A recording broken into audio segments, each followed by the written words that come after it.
नमस्कार, सुलगता सवाल देख रहे हैं और मैं हूं आपके साथ दिव्या सिंह। दिल्ली में बीजेपी की सरकार आते ही ताबड़तोड़ एक्शन देखने को मिल रहे हैं। सरकार अपना किया वादा पूरा करने में जुट गई है। दिल्ली विधानसभा चुनाव में अवैध बांग्लादेशियों का मुद्दा खूब गरमाया था और अमित शाह ने साफ साफ कहा था कि सरकार बनने के बाद सबको दिल्ली से खदेड़ा जाएगा। अब बीजेपी के सत्ता में आने के साथ ही दिल्ली में अवैध बांग्लादेशियों और रोहिंग्याओं की उल्टी गिनती शुरू हो गई है। रात के अंधेरे में अचानक हुई ताबड़तोड़ छापेमारी से हड़कंप मचा हुआ है और इनमें दहशत का माहौल भी कायम हो गया है। दिल्ली में बीजेपी की सरकार बनने के बाद अवैध बांग्लादेशियों की हालत पर तमाम तरह के सवाल सुलग रही।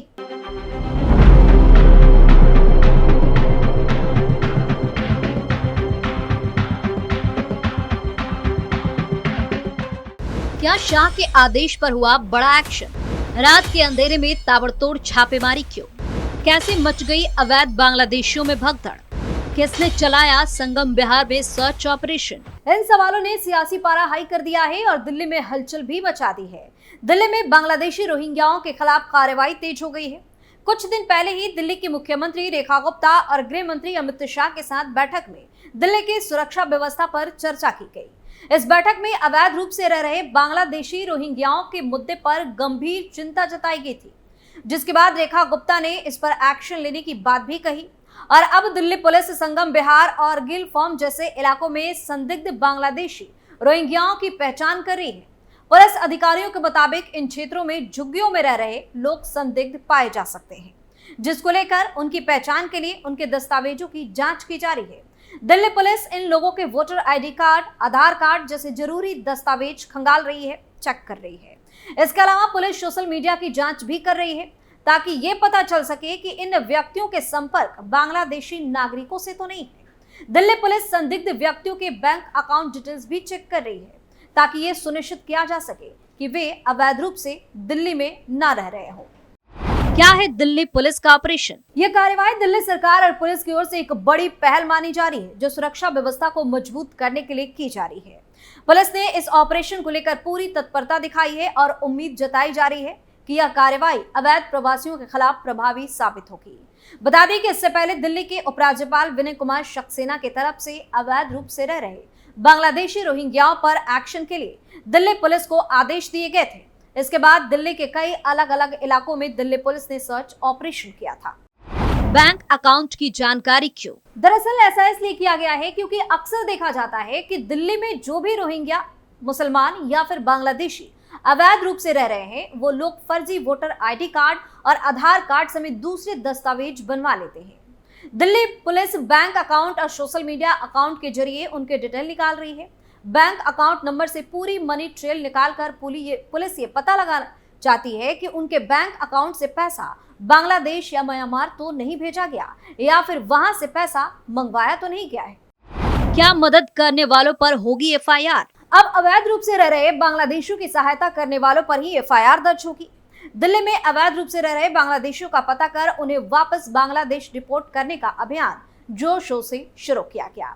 दिल्ली पुलिस आयुक्त ने सभी जिला पुलिस उपायुक्त को अवैध रूप से रह रहे बांग्लादेशियों का पता लगाकर उन्हें डिपोर्ट करने के सख्त आदेश दिए हैं। केंद्रीय गृह मंत्रालय के दिल्ली पुलिस अधिकारियों, दिल्ली के मुख्यमंत्री और अन्य अधिकारियों के साथ हुई बैठक को लेकर सख्त आदेश दिए गए। राष्ट्रीय राजधानी में विधानसभा के लिए हुए चुनाव के चलते अवैध रूप से रह रहे बांग्लादेशियों के खिलाफ चलाया जा रहा अभियान ठप पड़ गया था। विधानसभा चुनाव से पहले दिल्ली पुलिस अवैध रूप से रह रहे बांग्लादेशियों की पहचान करने के लिए विशेष मुहिम चला रही थी। इस अभियान के तहत अब तक दिल्ली पुलिस ने करीब 100 बांग्लादेशियों को डिपोर्ट कर दिया था। ये अवैध तरीके से दिल्ली में छिपकर रह रहे थे। वहीं पुलिस करीब 500 से ज्यादा संदिग्ध दस्तावेजों की जांच कर रही है। दिल्ली पुलिस ने क्या दिया आदेश? दिल्ली पुलिस आयुक्त संजय अरोड़ा कार्यालय बताया कि दिल्ली में अवैध रूप से रह रहे बांग्लादेशियों का पता करने और उन्हें वापस भेजने के लिए प्रभावी तरीके से अभियान शुरू किया गया है। आयुक्त कार्यालय ने बताया कि इस बार अवैध रूप से रह रहे बांग्लादेशियों की पहचान करने वालों के खिलाफ कड़ी कार्रवाई की जाएगी। संजय अरोड़ा की केंद्रीय गृह मंत्री अमित शाह और अन्य अधिकारियों के साथ हुई बैठक के बाद पुलिस आयुक्त ने अपने सभी जिला पुलिस उपायुक्त और सीनियर पुलिस अधिकारियों की बैठक बुलाकर ये निर्देश दिए थे। दिल्ली में रह रहे अवैध प्रवासी बांग्लादेशी लोगों के खिलाफ कार्रवाई के लिए उपराज्यपाल ने दिल्ली के मुख्य सचिव और पुलिस कमिश्नर को आदेश दिया है। आदेश में कहा गया है कि पुलिस कमिश्नर और मुख्य सचिव स्पेशल ड्राइव चलाकर 2 महीने के भीतर अवैध बांग्लादेशी प्रवासियों को चिन्हित करें और इनके खिलाफ समयबद्ध तरीके से कार्रवाई की जाए। मुस्लिम नेताओं ने क्या की थी शिकायत? पिछले महीने उलेमा और मुस्लिम नेताओं के प्रतिनिधि मंडल ने उपराज्यपाल वीके सक्सेना से मुलाकात की थी। मुलाकात के बाद उपराज्यपाल सचिवालय की तरफ से पुलिस आयुक्त को आदेश जारी किया गया। दरगाह हजरत निजामुद्दीन और बस्ती हजरत निजामुद्दीन के प्रमुख उलेमाओं और शहर के मुस्लिम निवासियों के एक प्रतिनिधि मंडल ने दिल्ली के उपराज्यपाल वीके सक्सेना से मुलाकात की। उपराज्यपाल ने दिल्ली के निवासियों को निर्देश दिया कि अगर उन्हें पता चले कि उनके इलाके में कोई अवैध बांग्लादेशी घुसपैठिया रह रहा है तो इस संबंध में पुलिस को तुरंत सूचित करें। एमसीडी और दिल्ली पुलिस को निर्देश दिया जाए कि वे अवैध घुसपैठियों को सड़कों, फुटपाथों, पार्कों और अन्य सरकारी जमीनों से हटा दें जिस पर उन्होंने जबरन कब्जा कर रखा है। बांग्लादेशी घुसपैठियों की तरफ से अवैध रूप से हासिल किए गए आधार कार्ड, वोटर आईडी या अन्य कोई सरकारी दस्तावेज तुरंत रद्द किए जाएं। अगर किसी मस्जिद या मदरसे ने ऐसे घुसपैठियों को पनाह दी तो उन्हें तुरंत खाली करवा दिया जाए।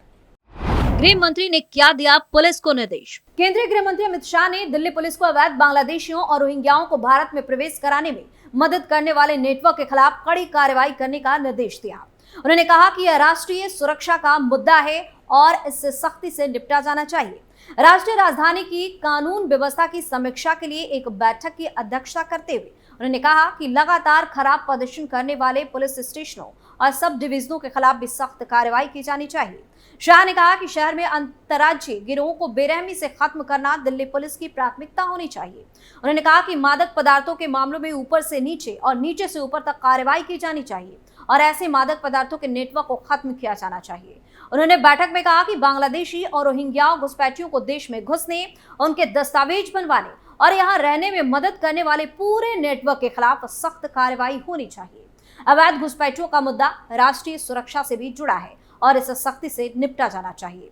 उनकी पहचान कर उन्हें वापस भेजा जाना चाहिए। बैठक में दिल्ली की मुख्यमंत्री रेखा गुप्ता, दिल्ली के गृह मंत्री आशीष सूद, दिल्ली पुलिस उपायुक्त संजय अरोड़ा और अन्य वरिष्ठ अधिकारी भी शामिल हुए। 26 साल से अधिक के अंतराल के बाद इस बार दिल्ली विधानसभा चुनाव में भाजपा की जीत का जिक्र करते हुए केंद्रीय गृह मंत्री अमित शाह ने कहा कि दिल्ली में डबल इंजन की सरकार प्रधानमंत्री नरेंद्र मोदी की उम्मीद के मुताबिक विकसित और सुरक्षित राजधानी के लिए दोगुनी गति से काम करेगी। कैसे रात को चलाया गया सर्च ऑपरेशन? बता दें कि इससे पहले जनवरी में ही पुलिस ने दिल्ली में आधी रात को अवैध बांग्लादेशी प्रवासियों के खिलाफ एक बड़ा सर्च ऑपरेशन चलाया है। यह सर्च ऑपरेशन मुंबई में बॉलीवुड अभिनेता सैफ अली खान पर हमले के बाद शुरू किया गया। बता दें कि सैफ पर हमला करने वाला शख्स बांग्लादेश का नागरिक था और उसने अवैध तरीके से भारत में घुसपैठ की थी। दिल्ली पुलिस की तरफ से चलाए गए इस ऑपरेशन का मकसद अवैध रूप से रह रहे बांग्लादेशी और रोहिंग्या प्रवासियों की पहचान करना था। रिपोर्ट के मुताबिक देर रात दिल्ली पुलिस की टीम ने पश्चिमी दिल्ली के झुग्गी बस्ती क्षेत्रों में तलाशी अभियान शुरू किया। सुरक्षा बलों के जवान घर घर जाकर लोगों से पूछताछ कर रहे थे और उनके दस्तावेजों की जांच कर रहे थे। पुलिस के अधिकारियों का कहना है कि अभियान उपराज्यपाल वीके सक्सेना के निर्देश पर चलाया गया। क्या है रात में सर्च ऑपरेशन चलाने की वजह? पश्चिमी दिल्ली के डीसीपी विचित्र वीर ने बताया कि दिन के समय अक्सर लोग काम पर चले जाते हैं लेकिन रात में सभी घर पर होते हैं जिससे सत्यापन में आसानी होती है। इस ऑपरेशन के दौरान पुलिस ने कई लोगों से सवाल जवाब किए। इसी कड़ी में रुखसाना नाम की महिला से पूछा कि क्या नाम है आपका। रुखसाना ने उत्तर दिया रुखसाना। फिर पुलिस ने पूछा आदमी का नाम, उसने बताया अली शेख। पुलिस ने फिर झुग्गी नंबर पूछा जिसका जवाब रुखसाना की तरफ से दिया गया। ऐसे एक अन्य व्यक्ति से जब पुलिस ने उसके काम और ठिकाने के बारे में पूछा तो उसने बताया कि वो किराए की दुकान में खुद का चिकन का काम करता है। इस ऑपरेशन का मकसद उन इलाकों में अवैध प्रवासियों की पहचान करना था जहां उनकी संख्या अधिक होने की संभावना जताई जा रही है। पुलिस का ध्यान मुख्य रूप से झुग्गी बस्ती वाले इलाकों पर है। बता दें कि देश के अलग अलग राज्यों की पुलिस अवैध रूप से रह रहे बांग्लादेशी और रोहिंग्या प्रवासियों की पहचान करने, उन्हें कानूनी प्रक्रिया के तहत बाहर निकालने में जुटी है। तो दिल्ली में अवैध बांग्लादेशियों के खिलाफ ताबड़तोड़ एक्शन जारी है जिससे इनके बीच अफरा तफरी का माहौल भी कायम हो गया है। वही दिल्ली सरकार के एक्शन से आप नेताओं की बेचैनी बढ़ी हुई है। सुलगता सवाल में फिलहाल इतना ही। आप अपनी राय हमें कमेंट करके जरूर बताएं और देखते रहिए कैपिटल टीवी। धन्यवाद।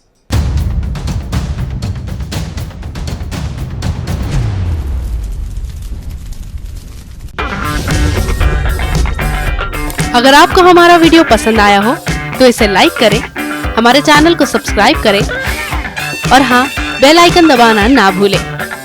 ताकि आप तक हमारे वीडियो की नोटिफिकेशन पहुंचती रहे। आप अपना सुझाव हमें कमेंट बॉक्स में दे सकते हैं। हमारे साथ जुड़ने के लिए शुक्रिया।